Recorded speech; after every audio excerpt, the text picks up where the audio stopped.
अगर आपको बार बार सर्दी, थकान या कमजोरी महसूस होती है तो ये 3 वेलनेस शॉट्स आपकी इम्यूनिटी को नेचुरली स्ट्रॉन्ग बना सकते हैं।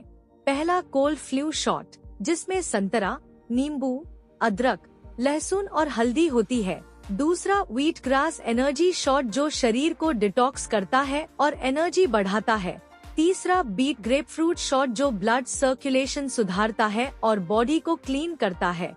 इन शॉट्स को हफ्ते में 3-4 बार लें और फर्क खुद महसूस करें।